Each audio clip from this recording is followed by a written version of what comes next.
अंतापुर गांव में कृष्णा और रवि दो दोस्त रहते थे।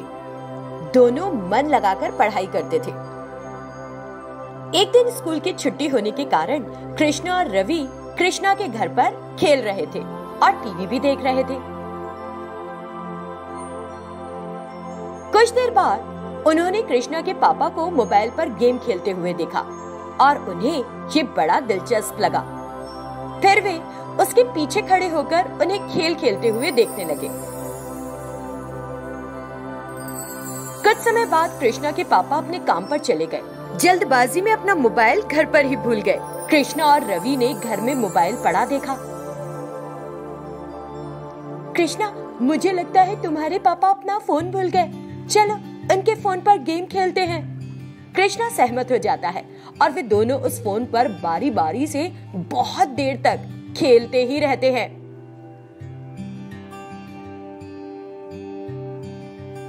फिर कुछ देर बाद वे कृष्णा के पापा को घर आते देखते हैं और फोन छोड़कर कुछ और करने लगते हैं।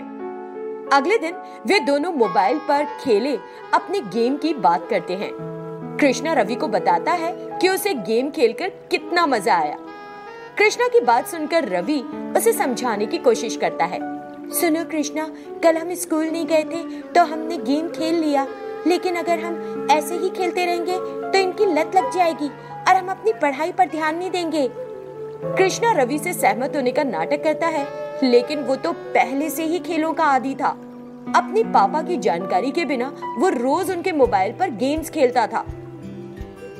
कुछ दिनों बाद कृष्णा ने अपने पापा से कहा, पापा मुझे भी मोबाइल दिला दो, मुझे इसकी बहुत जरूरत है, स्कूल के प्रोजेक्ट्स करने होते हैं। अपने पापा को कई बार तंग करने पर उसके पिता ने आखिरकार कृष्ण के लिए एक फोन खरीद लिया। उसके बाद से तो वो रोज स्कूल से लौटने के बाद फोन पर ही लगा रहने लगा। वो अपना होमवर्क भी पूरा करना भूल जाता।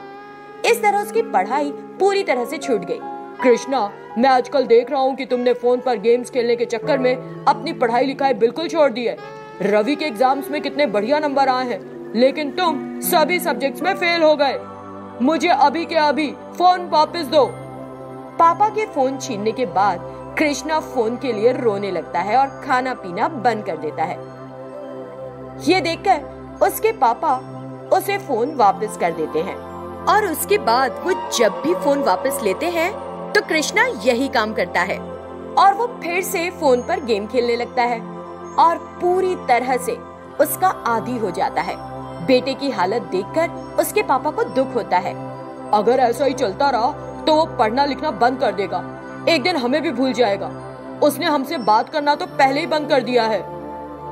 सुनो जी, जब वो सो रहा हो तो उसका फोन तोड़ दो और उसे बताओ कि तुमने उसका फोन ठीक होने दे दिया है।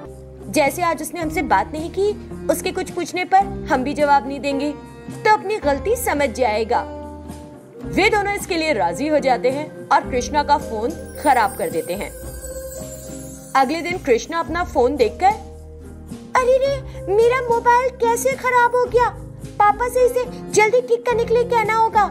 हालांकि उसे अपने पिता की मदद की जरूरत थी, लेकिन वो मांग नहीं सकता था क्योंकि उसने कई दिन पहले से ही उनसे बात करना जो बंद कर दी थी। फिर वो अपनी माँ से बात करने की कोशिश करता है, लेकिन वो उसे अनसुना कर देती है।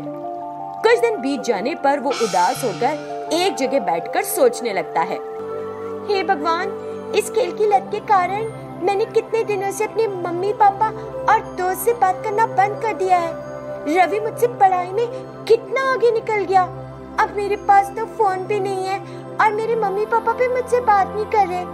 मैं पागल हो रहा हूँ, कुछ समझ नहीं आ रहा कि क्या करूँ। वो अपनी हालत देखकर रोने लगता है। उसके माता पिता उसे इस हाल में देखते हैं। कृष्णा, मुझे आशा है कि तुम कम से कम अब अपनी गलती समझ गए हो।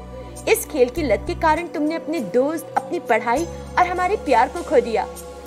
कृष्णा रो पड़ा और बोला, माँ, मुझसे बहुत बड़ी गलती हो गई। अब मुझे किसी फोन की जरूरत नहीं। मैं पढ़ाई करना चाहता हूँ, लेकिन सबसे पहले मुझे आपके प्यार की जरूरत है और अपने दोस्त की। माता पिता कृष्णा में बदलाव देखकर बहुत खुश होते हैं। कृष्णा पूरी तरह से मोबाइल पर खेलना छोड़ देता है और पढ़ाई में ध्यान लगाता है। पैसे देने वाला पानी का टैंकर। रमेश चिंतापल्ली नाम के गांव में रहता था, जो बहुत लालची था। और हमेशा पैसे पानी की चाह में रहता था। उसके पास था एक पानी का टैंकर जिससे वो अपने और आसपास के गांव में पानी पहुंचाया करता था और इसी तरह कमाई करता था। वो एक बाल्टी पानी के लिए 100 रुपए लेता था। गांव में पानी की किल्लत की वजह से लोग थोड़े से पानी के लिए इतनी बड़ी रकम देने के लिए तैयार हो जाते थे और रमेश उनकी मजबूरी का फायदा उठाता था। एक दिन जब वो गांव में पानी का टैंकर लेकर गया था तो एक प्यासे स्वामी जी पानी के लिए उसके पास आए और बोले, बेटा मुझे बहुत प्यास लगी है, थोड़ा पानी पिला दो। ईश्वर तुम्हारा भला करेगा बेटा। 100 रुपए गांठ में है तो दे दीजिए, बुझा दूंगा। रमेश ने स्वामी जी से 2 टूक बात की। मैं तुमसे पानी से भरी बाल्टी नहीं मांग रहा, बल्कि अपनी प्यास बुझाने के लिए बस थोड़ा सा पानी मांग रहा हूँ और तुम इसके लिए मुझसे 100 रुपए मांग रहे हो। मैं तो एक साधु हूँ, तुम्हें देने के लिए मेरे पास कुछ भी नहीं है। मुझे थोड़ा सा पानी पिला दो, बहुत प्यास लग रही है। मैं समझ गया था कि तुम एक साधु, लेकिन इससे कोई फर्क नहीं पड़ता कि तुमको थोड़ा सा पानी चाहिए या एक पूरी बाल्टी। अगर अभी पानी नहीं मिला ना तो मर भी सकते हो, बाकी तुम्हारी इच्छा।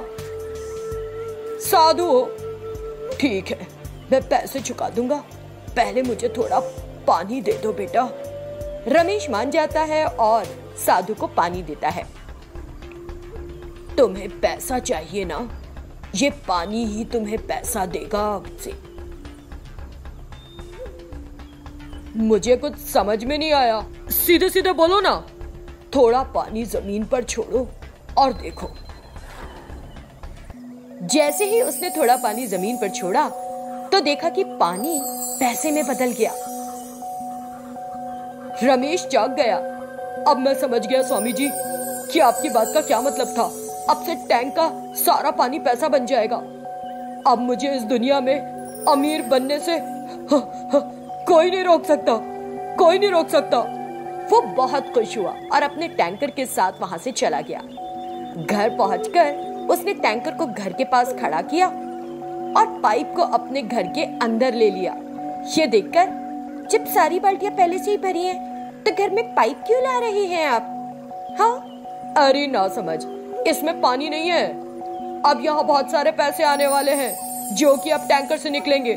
फिर वो उसे वाकई ऐसा करके दिखाता है और ऐसा होते देखकर उसकी पत्नी की आंखें फटी की फटी रह जाती हैं। फिर वो उसे स्वामी जी वाली पूरी बात बताता है। वो दोनों सारे पैसे गिनते हैं और उन्हें संभाल कर रख देते हैं। फिर रमेश अपनी पत्नी से कहता है, मुझे प्यास लगी है, थोड़ा पानी पीने के लिए तो दे दो।